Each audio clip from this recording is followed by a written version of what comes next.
Okay, so we're back. I've got everything hooked up. So this is our top view, and I've just put some knobs on it to kind of give you an idea of where everything's at. Our mini switches. So we have a mode switch here, 2-position, down is stock, up is boost.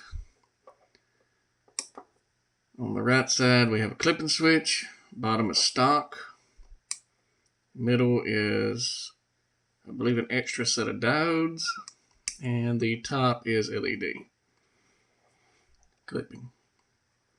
All right. So if you'll notice the board here, when you get done with your pedal, you want to make sure that all of your solder connections here, you want to double check, make sure you don't have any solder touching other solder. That way you're not grounding out your connections.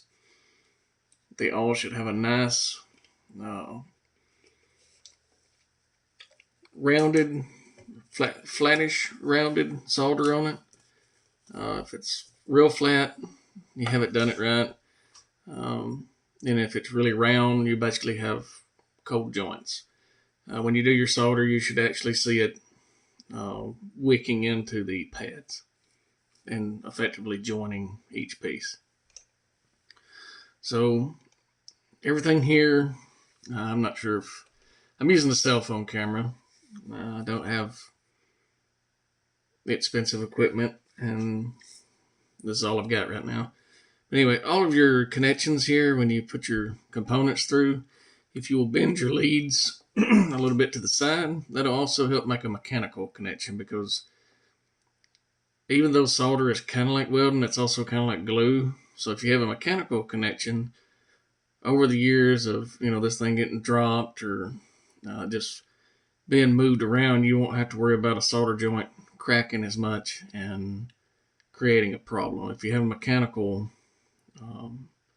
joint there, it kind of helps protect that.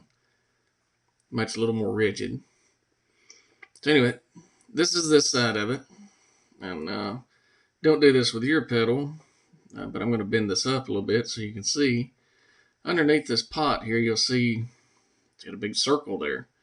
And that's to let you know that that's where that pot goes, and that's the way it should be orientated, because if you turn this 180, then will it still fit in your enclosure? Yes, but your drill template's going to be way off. All right. So on the other side,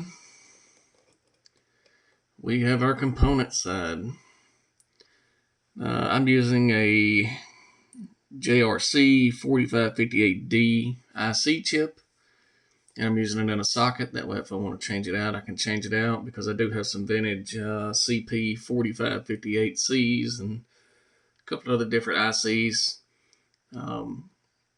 Most people will tell you ICs don't make a difference. However, if you've got time to sit here and play with them, I can tell you they do in fact make a difference. Is it going to be a huge difference? No. Is it going to be a slight difference? Most of the time, yes. Some of them sound exactly the same. It can add a little more clipping. It can be to where it's not as much clipping.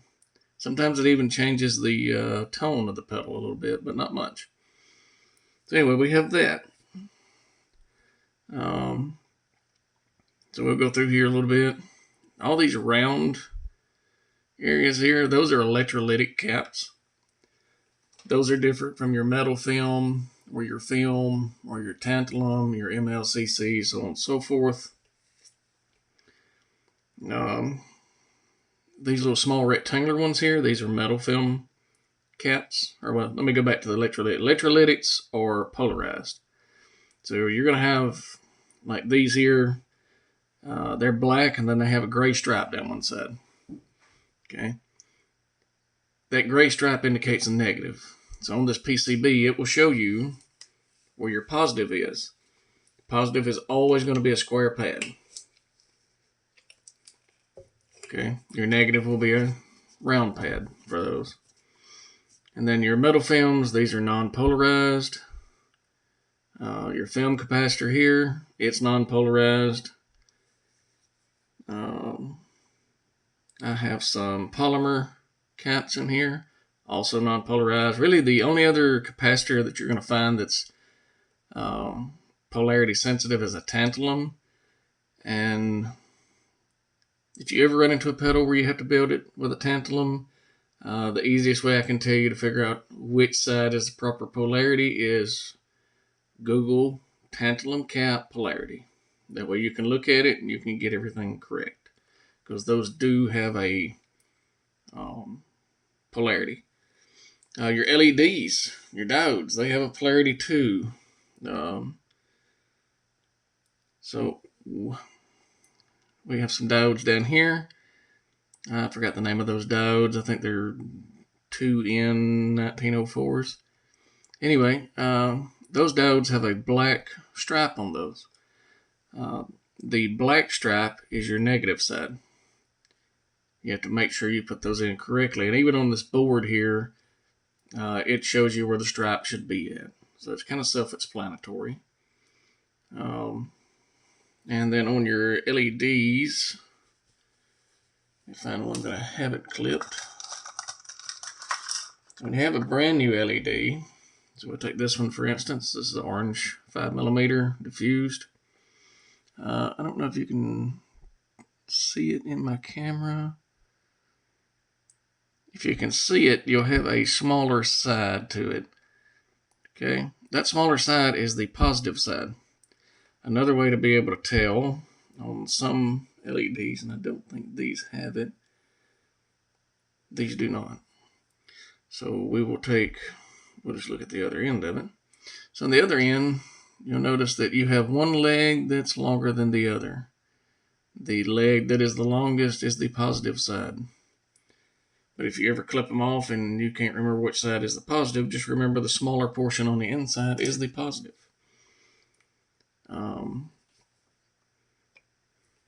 Another thing I'll point out here, so like these LEDs that I have in here, so I have these socketed, and you can see the little small socket down there. And the reason I put sockets in is I always take, no matter what I'm building, unless I know absolutely 100% like it the way it is, different LEDs have different forward voltages. So a red LED is going to have more forward voltage, where a green, blue, those are going to have less forward voltage. And then your other LEDs in between there, your yellow and your orange, some of those they're slightly different, but to be honest, it's not enough to where you're really going to tell a big difference. The ones that you can tell a big difference in are, of course, your red. We'll just say that has the most forward voltage. Your green is going to be midways, and then your blue is going to be on the bottom side of the forward voltage, so not as much. Another thing we need to talk about here, we have our transistors, and these are 2N5088 transistors. They're just a general purpose transistor. But if you look at the top of it, you see how one side's flat, one side's round. So on these pedals that you're building, just like on this one, which you can't see it because I have a socket in here, but under that socket, it actually shows you which way this should set, which is round side to the back, flat side to the front. That doesn't always apply. Depends on what transistor you're using. If you're using a different transistor than what the pedal calls for, then you're going to have to take and look and find what the pinout is on these. So these are, pretty sure these are CBE. Yes. So the outermost leg on this side is your collector.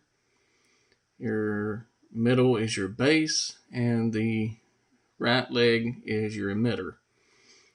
So the transistors you use, instead of CBE, let's say they're right reverse of that. Let's say they're EBCs. Okay, so if they're EBCs and your flat side is just like this, you would have to take and turn this around where it will actually work.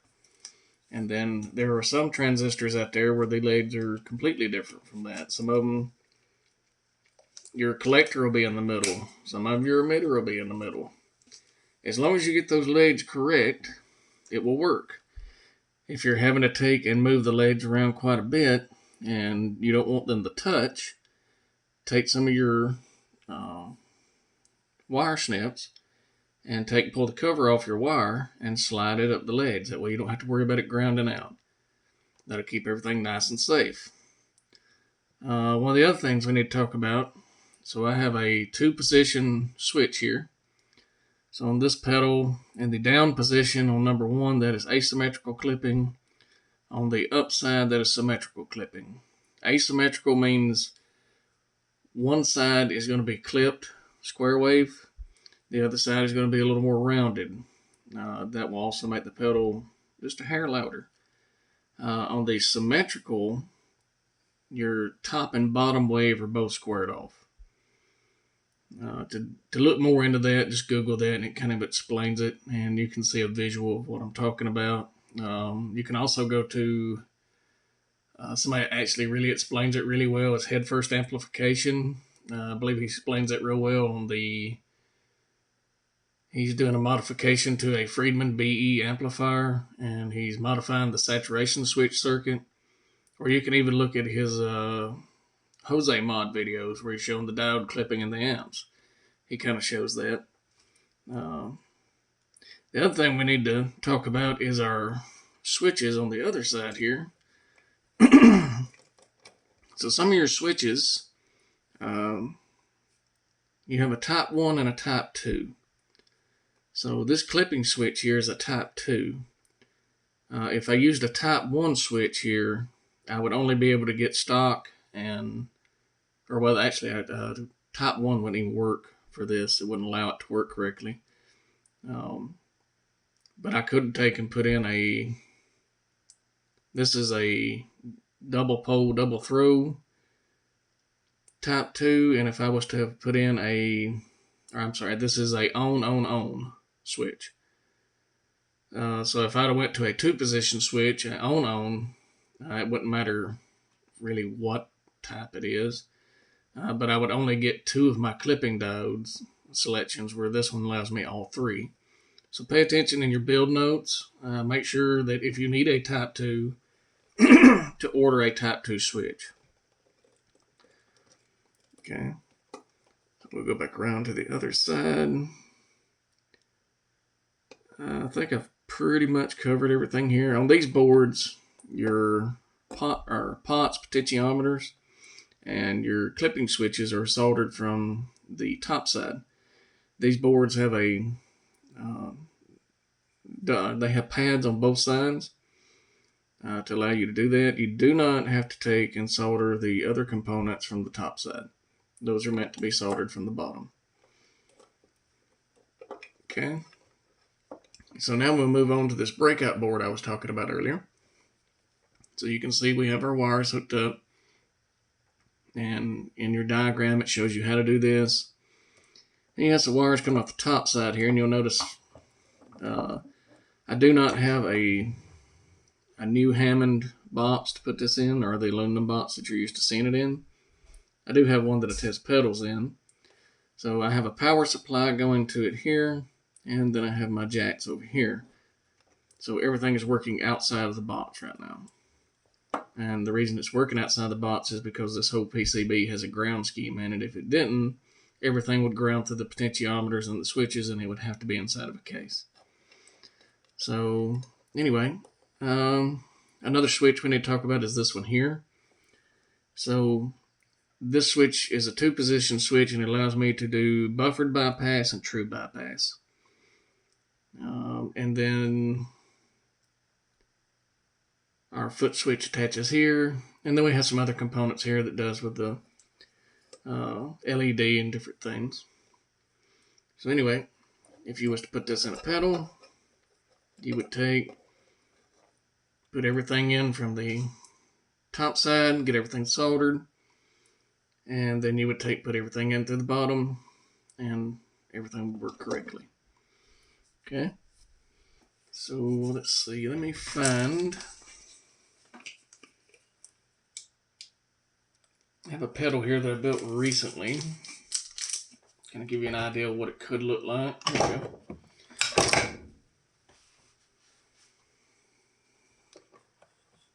This one's still hooked up.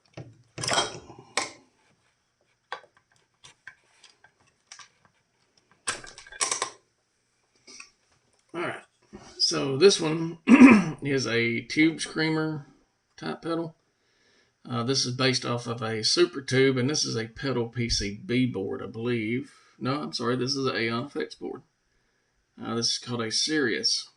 And what this is, back in the day, Ibanez released a tube screamer that had a mids pod on it. It's a mid boost.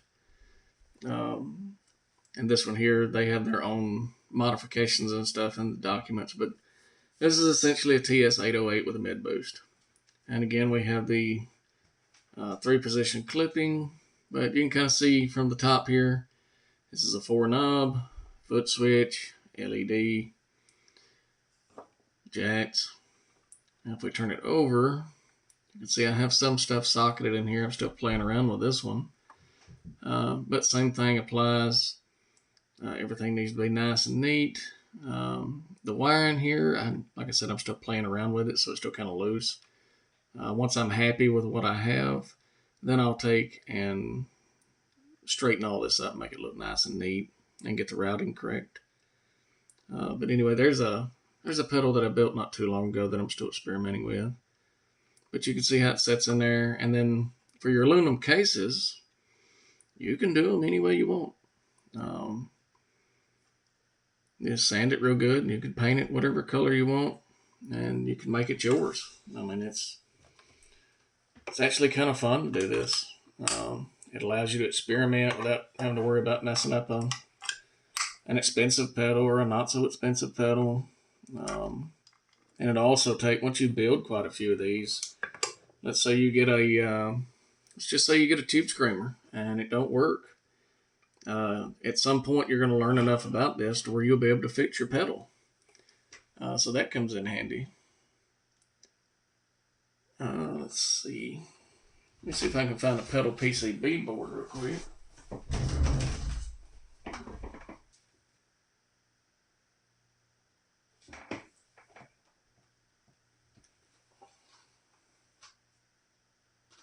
That's a pedal PCB board. Okay, so I have a board here I've been robbing stuff off of because I wasn't happy with the pedal.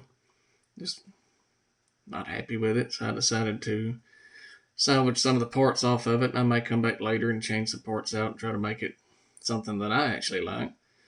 But again, this is a pedal PCB board. It looks pretty close to the Aeon. They're the same thickness. They have pads on both sides. They're built really well. The matter of fact, the PCB boards are almost identical. The only thing different on these that I've noticed on the pedal PCB is your pads they're a little smaller. Other than that, everything else is about the same. But again, you can see on this side here, all the soldering, nothing's touching. I've clipped off all the legs and things. But same thing applies.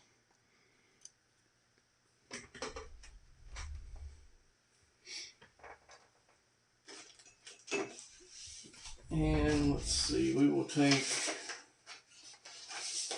grab the build notes real quick. We'll go over those for just a second. So like I said in my other videos, I think I've showed the parts list and things, and if I haven't, here are the parts list. Tells you exactly what you need.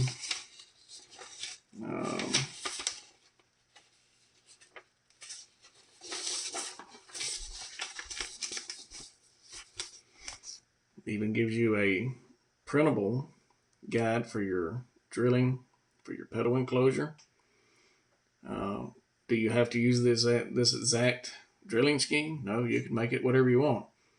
If it's your first time building, I would highly suggest you actually use what they print out with it. And then once you know a little bit more about it, you can take and go from there and you can do your thing. Most of these pedals in the PCB form will also give you schematics for it. If you don't know how to read the schematic, that is something you need to look into. Being able to read a schematic is going to come in very important, especially when you get to a point to where, say you want to build your own pedal by your own design. You need to know how to read schematics and you need to know how to draw them out. And again, these come with a wiring diagram. Shows you exactly how to wire it up. Do you have to use the same color wires they're using? No. As long as you can keep up with it, it can all be the same color wire. Color wire doesn't matter, but they try to make it to a point to where you can understand it a little better and make it easier for you to be able to build your own pedal.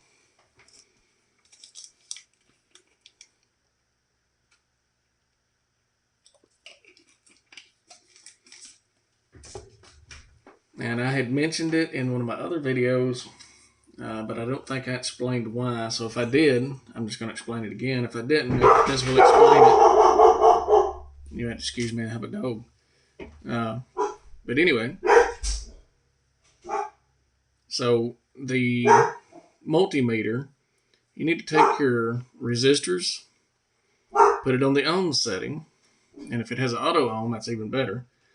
But you need to take your resistors, and you're going to take and put one of your probes on one end of it, one on the other end, with this sitting flat on a table or something that's non-conductive, and check the ohms, check the ohms on it, because just because out of the pack it says 10k ohms, doesn't necessarily, it's always going to be 10k ohms.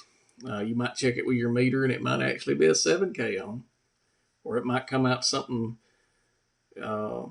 drastically off. It could come out to be a 560 ohm, even though it's marked as a 10k ohm. That makes a huge difference. So be sure and check the parts that you're putting in your pedals before you solder them in. I've run into it before with some other resistors I was using. The resistors I'm using now, I believe they're Yago or Wago, something like that. I haven't run into that problem with those yet. Doesn't mean I won't. Everybody makes mistakes. Machinery makes mistakes. So just keep that in mind. There are other things out there that you can check your capacitors and stuff with. I have one. I just don't know where it's at. I've lost it. But those come in handy, and that device I'm talking about will also check your transistors too. It'll tell you what the HFE gain is. It'll tell you what the voltage leak is, everything that you ever want to know about. It'll even tell you the pin out, which is great. But and if you don't know what kind of transistor it is, it'll even tell you what transistor it is. But those are a little expensive, and they're not necessary. But anyway, that's a little bit about how to build pedals, and I've tried to explain it in a way to where it's easily understandable for everybody. This is not a professional video or anything. I'm just a hobbyist that really enjoys doing this type of stuff, and I started just like probably you're going to start. I'm going to start with one pedal kit, build it. It's probably not going to work at first. I'm going to get on forums and things, talk to people, or talk to an amp tech. That's I have an amp tech friend or an electronics friend, and they'll help guide you through it. And once you get your first one or two down, you figure out what you've been doing wrong, which most of the time is you put the wrong component in the wrong place, or you have your resistor is instead of using a 10k ohm, you accidentally put in a 10 ohm. That's a big deal. So it's not going to work, or it's not going to work properly. But as you keep building, you'll learn this, and you'll get better and better at it. Same with your solder skills. You'll get better and better. I did have to find a diode here. Let's see if I can get this thing to... Oh, it won't focus. Come on.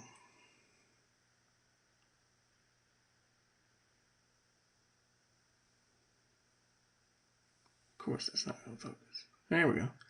You can see the black mark on it, and you can tell this is a very tiny component. That's where your little pliers and stuff come in handy. But anyway, so that's what we got, and right now I'm using this is a Jet City 22H head.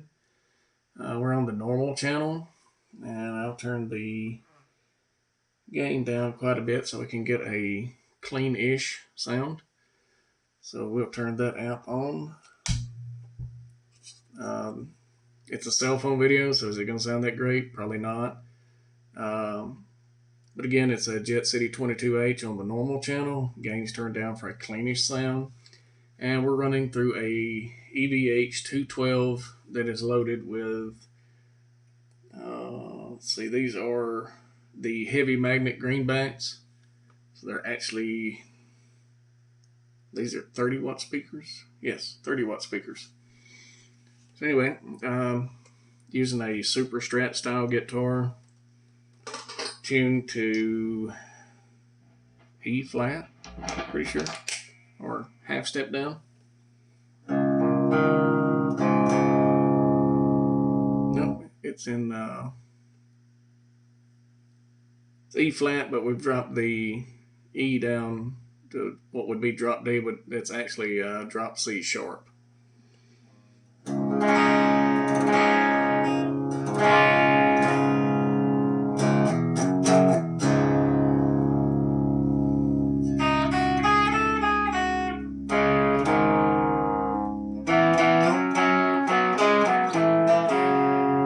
Alright, so the pedal's off. I'll turn the pedal on. And we shouldn't get any sound because everything is turned all the way down. So we're going to turn the volume up.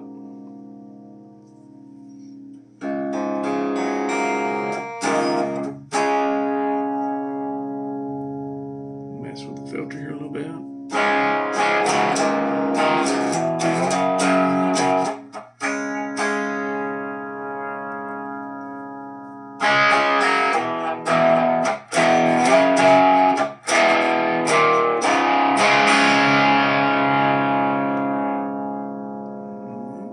Leave it about noon. Volume's up about halfway. Here's that boost I was talking about. If my PCB doesn't fall off.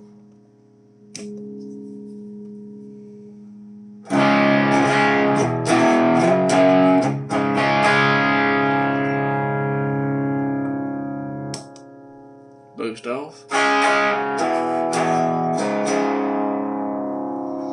Clipping's not really doing anything right now because we don't have the gain up. Turn it up a little bit.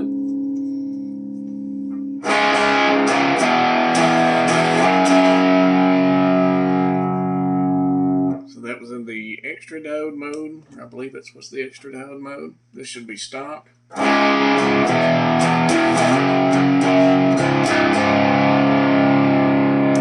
Extra diode. LED.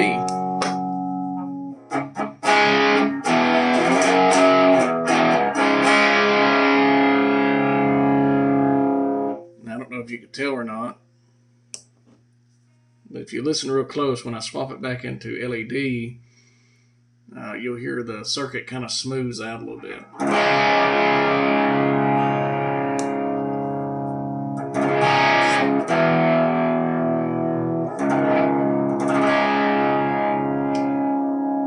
It's subtle, but it's there.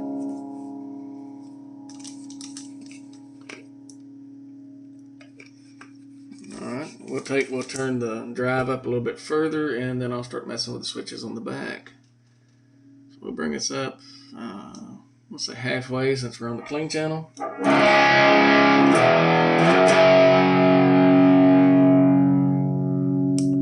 Extra diode mode.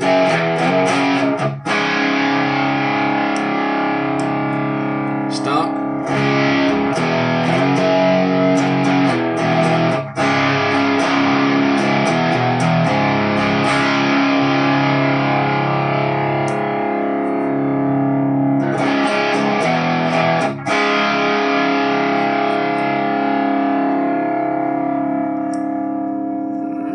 Turn this over. And if you touch this with your bare fingers, of course it's gonna, you're kind of grounding part of the circuit out. Is it going to electrocute you? No.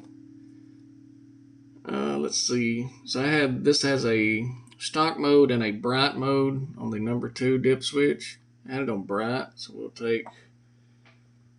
bring that up to stock. And if I understand this circuit correctly, this is based on a Boss SD1 circuit.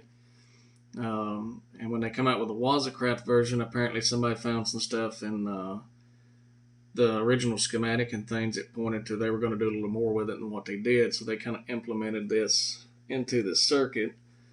So in the Boss SD1 circuit, the stock pedal, a lot of people would go in and clip a cap out that would open it up a little bit more. It's basically a treble cut capacitor, and this is mocking that, so it's able to bring it in and out on a switch. So, tell you what, talk too long and you probably won't be able to hear it, so we'll go back into bright mode.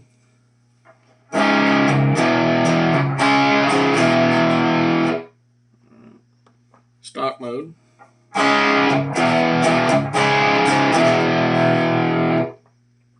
We'll go back to bright mode.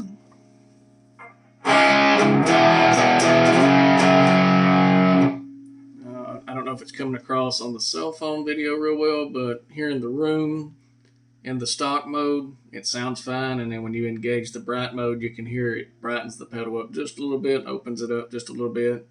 It's not a huge difference, it's pretty subtle, but it's noticeable. So our other switch here are asymmetrical and symmetrical clipping. So right now we are in asymmetrical, which is what a Boss SD1 stock is. Alright,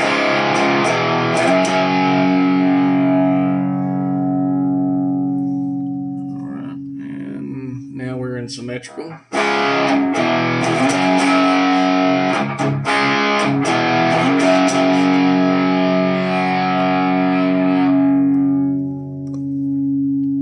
Asymmetrical.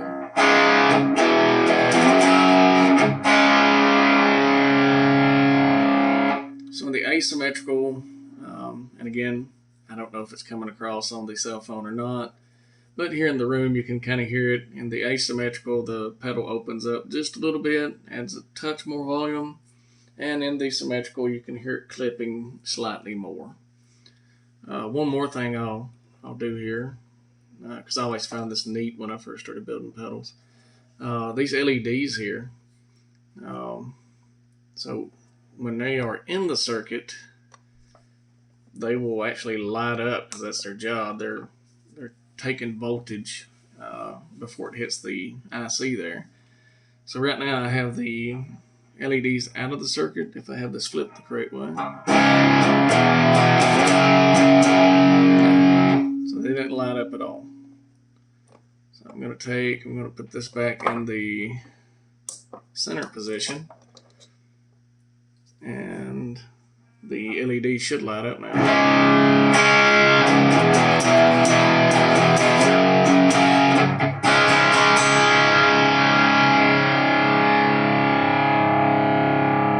Let's see if I can darken it up a little bit, make it a little more.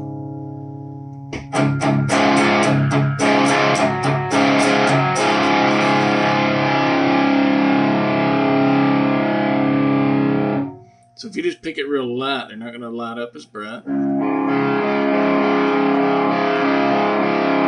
if you hit the strings harder, which is driving more signal to the pedal, they will light up pretty bright.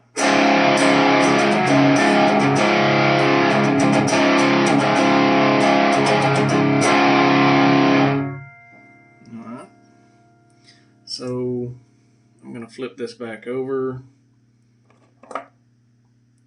I'll leave everything like I got except for the clipping switch. I'm going to move it up to the LED clipping. That's what I like. Anyway, like I said, this is on a clean channel. Oh,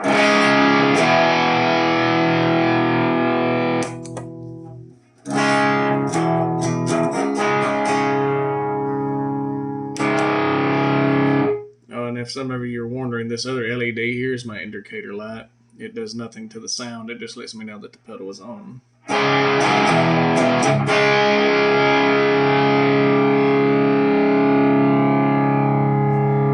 Alright, so we got the drive almost all the way up. There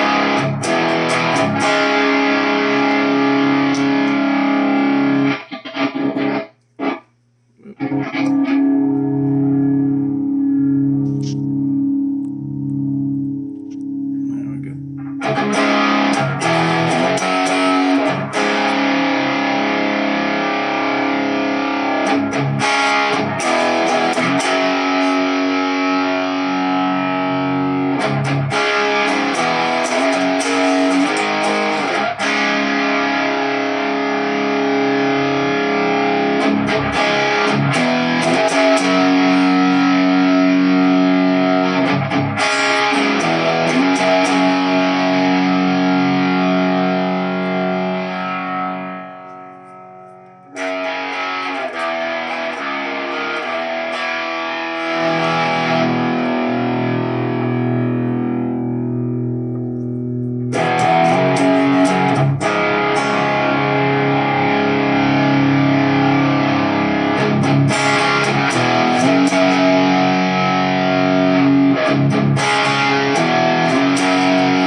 said, that is on a clean channel.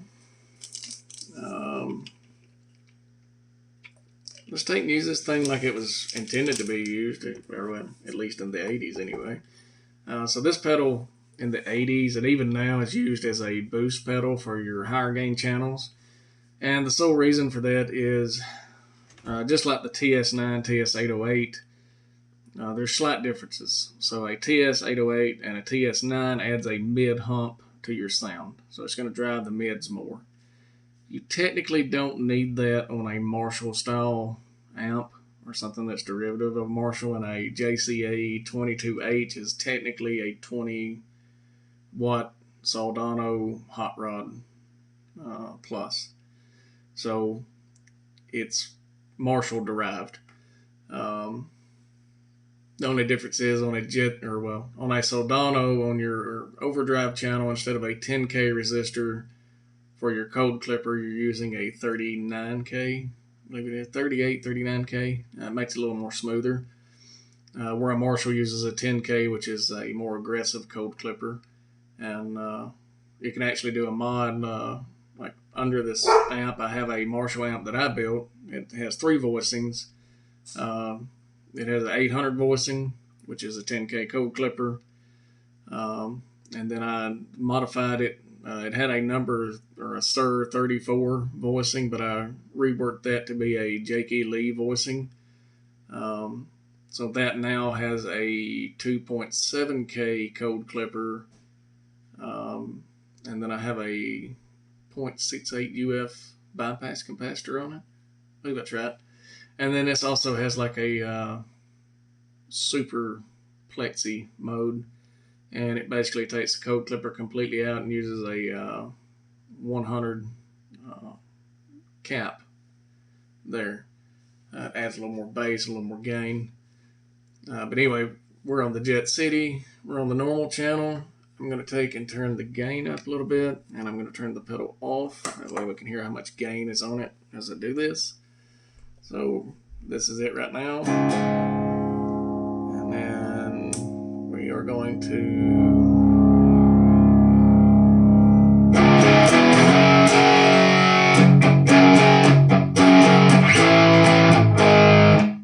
That's the normal channel on about 6. All right, pedals off. Oh, forgot to finish my story. Anyway, TS808, oh, that mid hump. Marshalls don't need that. Amps more like Fender and Vox need that mid hump. So the SD1, the reason a lot of people use it is it does not have such a pronounced mid hump. However, it does have a bass cut feature on it, and really highlights the high end or treble. And that really works great for your 80s style guitar tones. So you can do this one of 2 ways. You can turn the drive all the way down with the level up, set the tone to your preferred liking. So this is with the pedal off. All right, I'll turn the pedal on. Pedal is now on, drive is all the way off.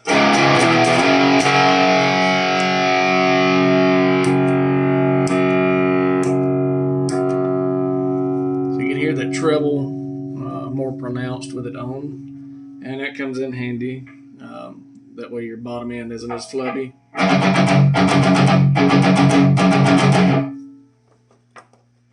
Pedal off.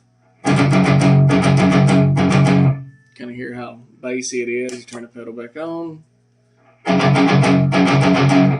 Kind of cuts those bass frequencies down quite a bit.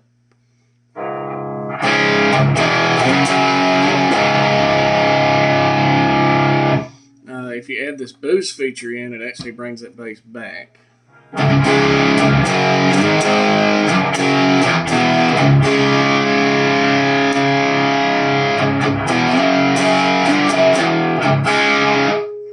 So normally I leave it off. Anyway, that is with the drive all the way down. This is about 10 o'clock on the drive.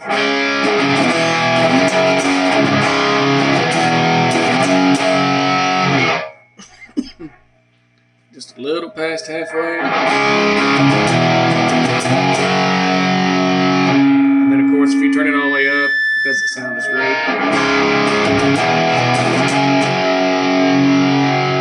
You can hear how much it's clipping the signal at that point, and it doesn't sound so hot. So we'll leave it about halfway, and I'm happy with everything else.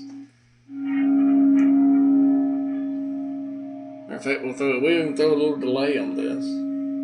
This is a Boss Space Echo RE202. It's providing the delay, and it's running through the effects loop. Yeah.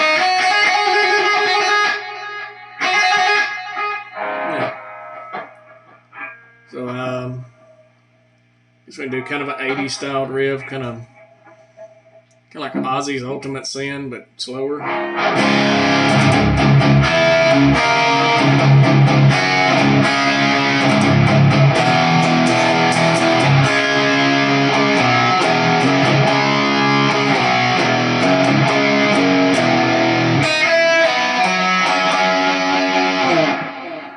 Do the same thing with the pedal off.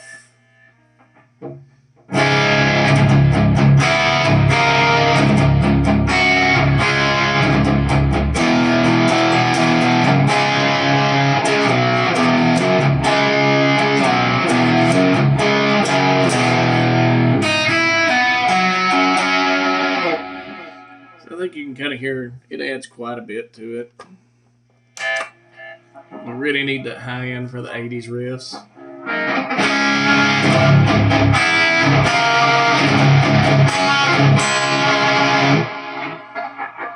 Especially if you're going to get down and do like part of the solo part, the Ultimate Sound.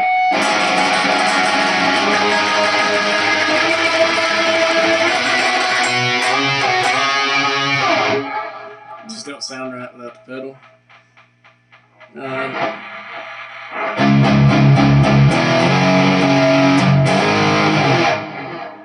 More 80s riffs that work great with it.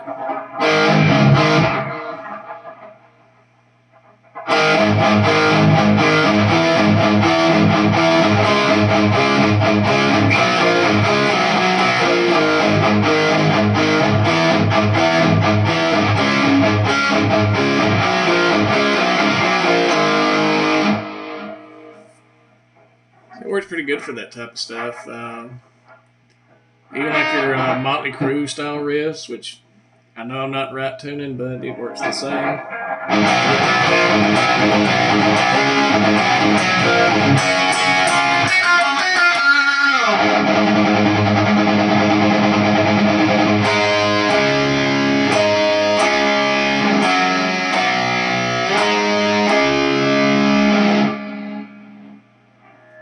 And for 80s riffs, this pedal's great. It ain't gonna work right because I'm in drop D. Crap. Oh well. Anyway, I think that gives you pretty much the gist of this. I hope this was able to help you build your first pedal. I hope it helped you understand a little better.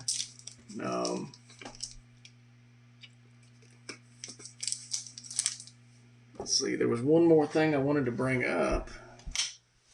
Let's see.